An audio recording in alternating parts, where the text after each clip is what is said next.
Hi, I'm Tom Furman. I want to talk a little bit about stretching and relieving some back tension. A lot of back tension and knee tension comes from the hip joint. So we're going to learn how to stretch it. Sometimes they recommend you have a morning stretch. I disagree with that. When you wake up in the morning, your muscles are like mouse traps. They're very wired, protective. They've been asleep all night. So in the evening, when the body's warm, you've been standing, sitting, walking around all day, it's probably a better time to do this stretch. It's something you can do in bed, which makes quite enjoyable.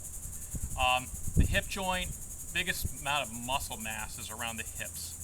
So let's focus on stretching it, and the devil is in the details here. Almost everyone does a stretch. Most people do it incorrectly. So I'm going to go supine on my back. I'm going to pull my knee to my chest. My right hand's going to grab the knee. My left hand's grabbing the ankle. My other foot is pointed at 12 o'clock straight at the ceiling. I don't let it flop to the outside. I'm pulling my knee to my chest. I'm going to hold it for a count. Now I'm doing a slight twisting action, which I'll show you in a second. Pulling my knee towards my center line and keeping my heel towards the outside line. A little bit of internal rotation of the upper thigh or femur. I hold it for a second, and I keep a neutral curve in my low back. I don't let this round out and go into extension. I don't arch it. Neutral curve. Protect your lower back. Hold it for a second. Lower the leg. Repeat with the other side. Left hand goes to the right knee. Grab the ankle. Twist out slightly. Pull to the center line. Keep the other leg pointed towards the ceiling or 12 o'clock. Exhale a bit. Let it relax. Repeat. The process you want to go through is to do one each side the first night.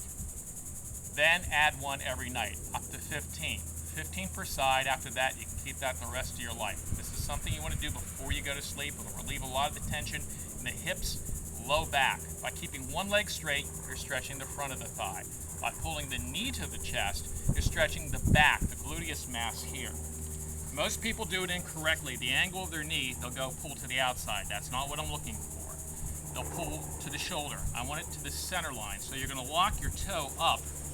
You're going to move into what's called dorsiflexion, pulling the toes up, tightening the shin muscle. That'll protect the knee for some of you who have overuse injuries in the knee.